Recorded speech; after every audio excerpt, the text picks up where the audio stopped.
Appreciate the opportunity to speak today and super excited to share some perspectives about the future of work and our lens, Manpower Group's lens of how we see this over the next horizon. So let me start with this. In this room, I'm sure we have CEOs, CHROs, educators. So let me start with a question.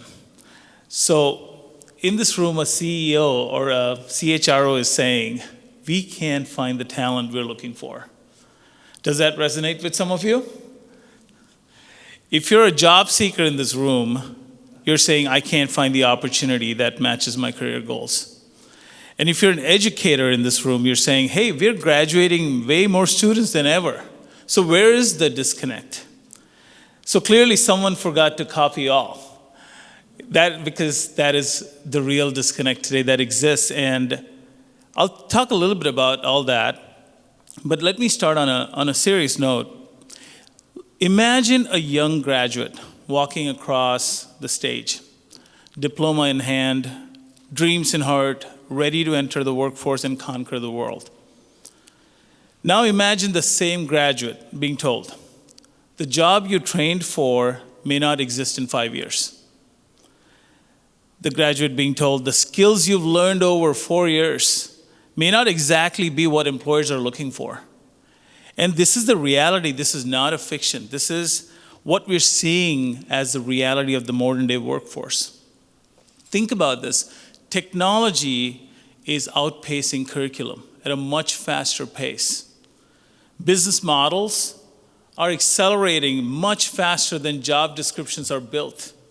And then skills are evolving a lot faster than careers itself. And this is the new normal. And today we stand at this defining moment in this world of work. And this is our opportunity collectively in this room to think about this, how do we shorten that gap between the skills we have and the skills we all need. This is our opportunity to build the future of workforce together. And if we do this right, we don't just bridge this gap, we unlock human potential for decades to come. Let me start with one thought that I'll plant in your head as we start to walk through some of these slides. If I can get this to work, yeah. Talent is the new currency for growth. And many economies, including our own, are running a deficit. That is the power of talent. We'll talk a little bit about talent. So let me start with some metrics here. Talent scarcity. Talent scarcity is at a 17-year high. Finding skilled workers is a major challenge. In the US, 72% of the employers say they're struggling to find the talent they need. 72%. Labor shortages could be here to stay. We're seeing companies lay off large number of people, citing AI automation, only to rehire a similar number shortly after. And we're seeing this time and time again, companies laying off for AI-driven automation and then hiring back. No sector is immune. We see this across healthcare, life sciences, energy, utilities, transport, logistics, automotive, manufacturing, to name a few. Think about this for a minute. 7 out of 10 employers cannot find the talent they're looking for, and the remaining 3 employers are waiting for candidates to call them back. That's the reality. And in a world that is connected by technology, AI, and filled with unprecedented access to education, don't you all think talent scarcity becomes our biggest barrier to growth? It is, based on what we see in the workforce. But talent scarcity is not our destiny. It cannot be. It is a design problem, which we can fix with our systems, pipelines, and partnerships. So what are some of these factors driving this skill and talent shortage? You'll see here, demand for specialized digital and tech skills. It's exploding. Technical skills, digital skills, skills at the intersection of manufacturing, digitization, and technology is starting to grow at rapid scale. And employers are looking for workers with these specialized skills, and the labor market is just not producing these at scale.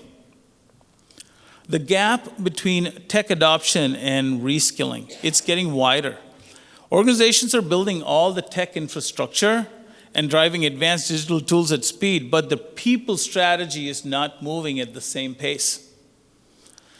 We all know demographics have been shifting, but it is now starting to reshape the labor market. As we continue to see the largest exit of experienced workers in modern history, organizations are losing deep institutional knowledge. We're seeing that over the last decade play out. And talent expectations, we all know, have fundamentally shifted. Workers are prioritizing flexibility, well-being, meaningful work. And this is a systemic shift too that we've seen over the last several years. But these have been trends that we've seen play out for the last 10 to 15 years. There are other trends that we are now starting to see play out. And the future of work is not going to be defined by these trends alone. There's going to be several other pieces at play. So as workforce experts, as we start to look at the crystal ball, we're starting to predict some mega trends. We're calling it mega trends, and we're calling it the human edge. So what is human edge? These are not just predictions, right? This is the new reality that'll shape the workforce, and organizations must evolve. So let's look at the 4 emerging megatrends. 1, rise of hybrid super teams. So we're calling it hybrid super teams. Humans and AI working side by side. The combined strength of AI, scale, speed, automation with what we call human judgment, empathy, complex problem solving, that is the recipe for organizations to continue to thrive. The next one we talk about is 40%, it's rapid relearning, right? 40% of skill sets will change in the next 4 years. I would argue more than 40%, but this is what research suggests. I truly think it is more than 60%, but that is the amount of skill set change we'll see over the next 4 to 5 year horizon. And as we look at that, how can we look at talent shifting from this career laddering to a continuous improvement mindset? That's going to be critical. The third one is a little concerning as we look at this, is trust in leadership. It's starting to hit a new low. Employees are signaling well-being and psychological safety and human-centered leadership. All are non-negotiables. Future leaders need to be authentic and transparent, vulnerable, have a people-first mindset to rebuild that confidence, and that has to happen over the next horizon. The 4th mega trend is around growing succession crisis. As experienced workers retire, gaps in leadership will widen. Knowledge transfer will be lacking, and number of experts will be significantly lower. The key would be to build those intentional pipelines as we lose wisdom faster than we can replace. So these are the mega trends, but as we look at the talent shortage, I'll share some data and double click on what is the data that we're seeing around talent shortage. So talent shortage is not just about not having enough people, right? It's about not having enough people with the right skill sets.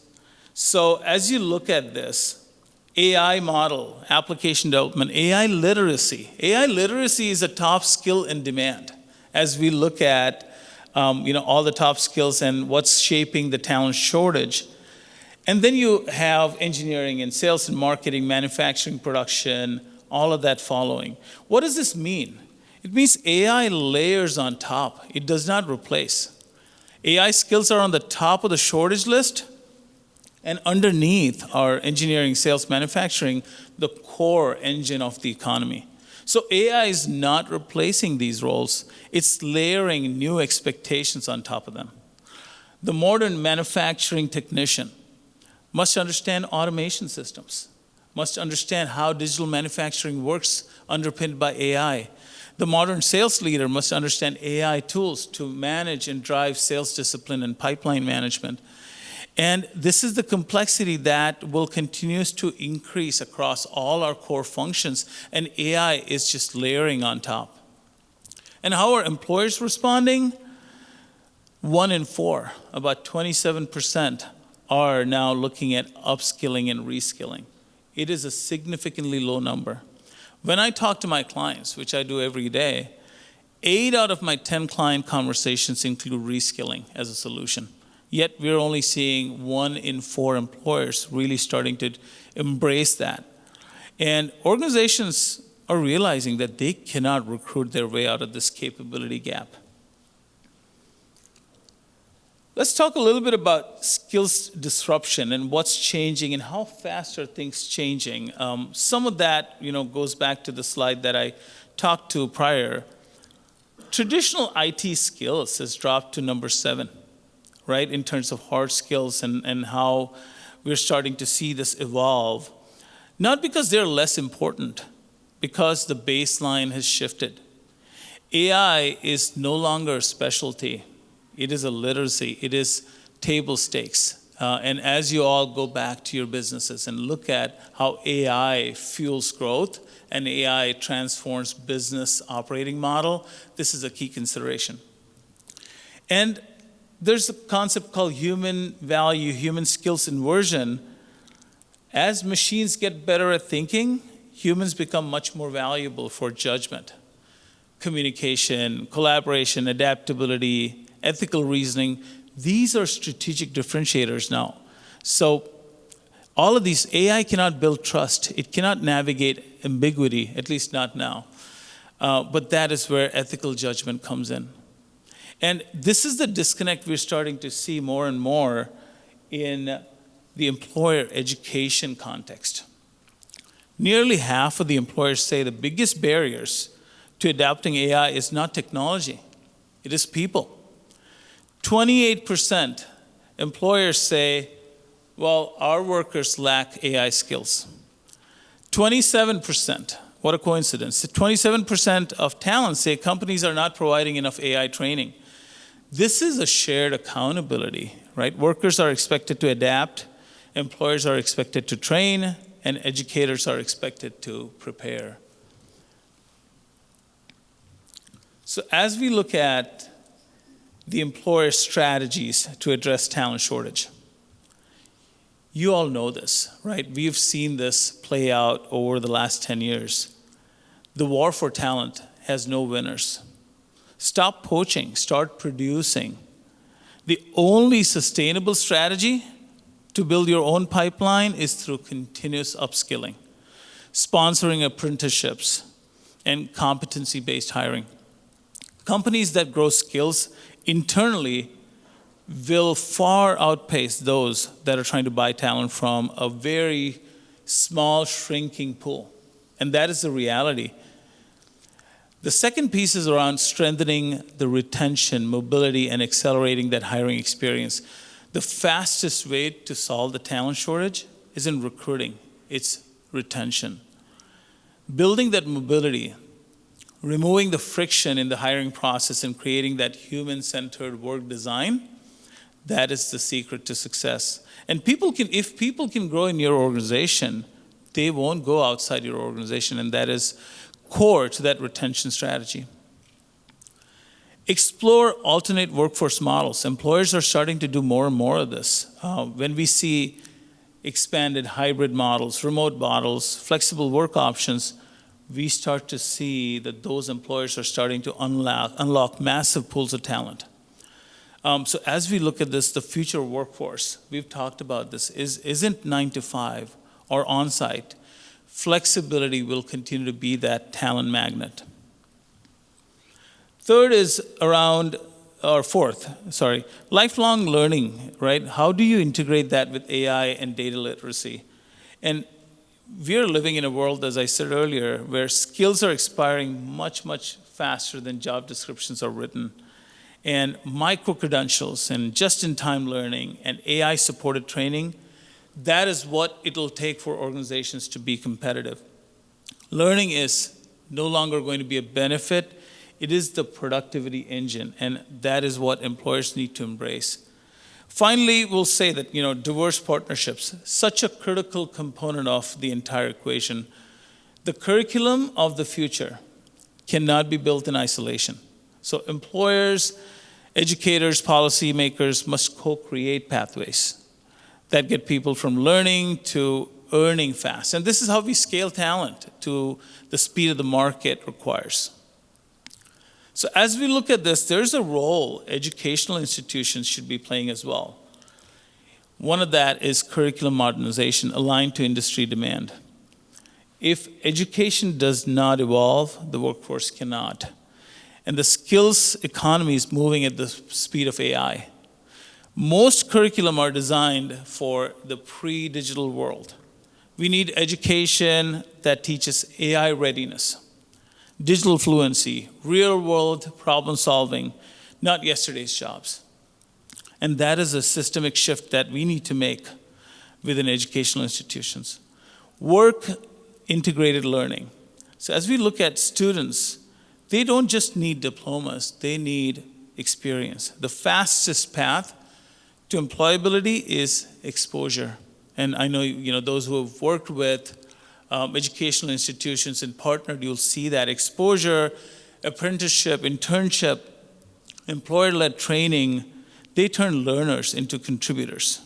So classrooms must directly connect to careers.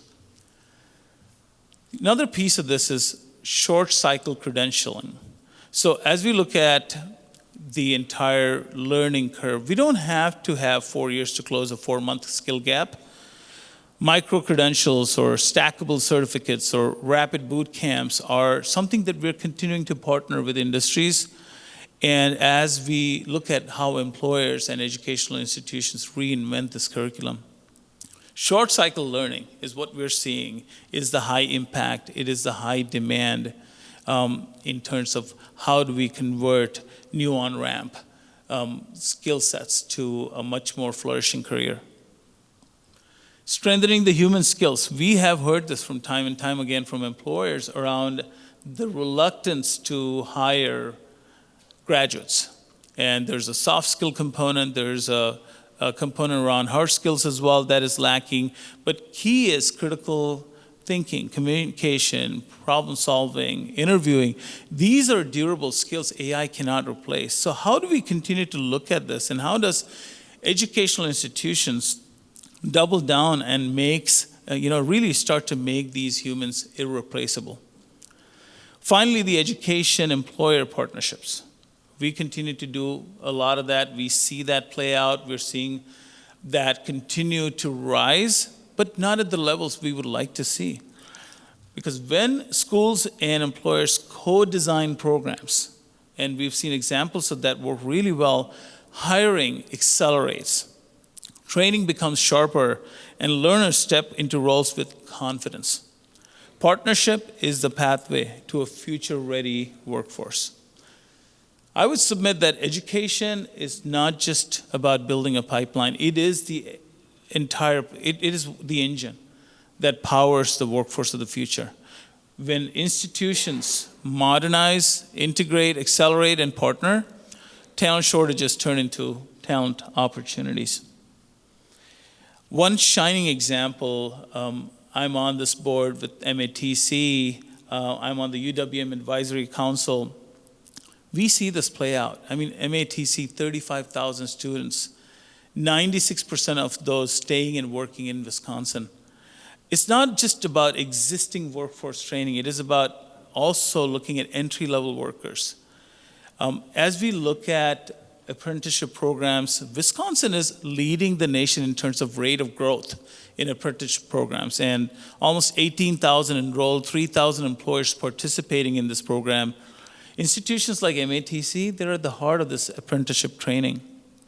And as we look at this, these are not just technical or trade schools. We need to think about what is the next horizon. And as I work with MATC, what is clear is looking around the corner, looking at healthcare in the context of Wisconsin being positioned as the world leader in advanced medical research with the hub. Just looking ahead in terms of what are the skill set, what are the industry sectors we need to continue to diversify and future-proof. Finally, the last part of this is talent, right? What should talent do? Because there's a responsibility for talent as well in closing this future skill gap. And the single biggest predictor of future employability is the willingness to keep learning. My view, degrees are no longer a finish line. They're a starting point. The future belongs to people who treat learning as a lifelong habit. And AI digital fluency is a given now. We know that AI won't replace people, not in the short term. We're seeing that from data. We're seeing that in employers starting to shift. But again, that doesn't mean people who cannot use AI won't be replaced. Talent must build that digital fluency. It's not about being coders, right? It is truly about being collaborators with technology. Flexible pathways. We've seen this again, is talent needing that flexibility, whether that be hybrid, online, on-demand pathways to learn. With educational institutions, employers, that flexibility is key. And when learning becomes flexible, upskilling becomes possible for everyone, not just a privileged few. Career mobility, adaptability, workforce agility. This is something that we've seen again play out over the years, and a key trend that's shaping the future of work. The ability for organizations to drive and help with career mobility. Agility, right? That is really the key as we look at how do we drive retention. And finally, inclusive pathways and modern work models. We know that hybrid work, it unlocks caregivers, rural workers, people with disabilities, non-traditional talent. Inclusion, in my view, is not just a value, it is a talent strategy now in a talent short market. So talent isn't waiting for the future. Talent is the future. And when people learn, adapt, and learn new ways of working, the skill gap does not stand a chance. In this, the buzzword is AI. Everybody keeps talking about AI and what is the AI effect. And I would submit AI delivers its highest return on investment when it augments people, not replaces them. When it accelerates learning, supports decision making, and frees humans to do the work only humans can do. And in that, learning and development is AI's biggest ROI driver. The biggest return on AI isn't automation, it's learning and development. The second piece is the execution gap. Despite all the promise of AI, only 8% of companies say AI fully meets their expectations. And that is because there is a gap, right? AI is not yet delivering what organizations need most: talent acquisition, talent transition. But it is a journey. And the technology is there, the execution isn't. And that gap is costing organizations speed, capacity, reversing on decisions that they're making around AI automation-driven layoffs and all of that. And finally, we talked a little bit about it, human need. AI cannot replace that human judgment. Even at full power, AI cannot teach or replace hands-on judgment. And that is critical as we look at ethics and nuance and leadership. Those remain irreplaceable. So what is the call to action as we look at this new partnership model? Few things. Hiring for potential, not pedigree or credentials. Degrees do not predict performance. Potential does. So if we hire for adaptability, curiosity, learnability, we instantly expand the talent pool. Second, invest in rapidly relearning. That is the new competitive edge for companies. We said skills now expire faster than roles do. Don't just automate, redesign work around humans and AI, and let rapid relearning be a part of your model. Doubling down on durable human skills. We talked about this. In this world of automation, the most in-demand skills are the oldest ones, right? The critical thinking, communication. These are skills AI can't learn and humans can't lose. Building faster learning pathways into the workforce. We can't wait 4 years to close a 4-month skill gap, right? Micro-credentials, apprenticeships, just-in-time learning is how we scale talent. And educational institutions and partnership with employers scale is what works. When 87% of technical college grads find jobs within 6 months, the message is clear. Partnership works, and we need to scale it nationally, rapidly, and collaboratively. Finally, I'll just close out with this slide. The future does belong to those who build talent, not those who wait for it. And education must become a launch pad, not a bottleneck. Talent is not passive in this equation. It is the engine that powers the workforce of future. And government must play a role in this, right? Enable the ecosystem to work, not slow it down. But the future of work is a team sport. This is the moment for all of us to play offense. Because who owns the talent truly owns the future. But the future only works if we all build it together. Thank you.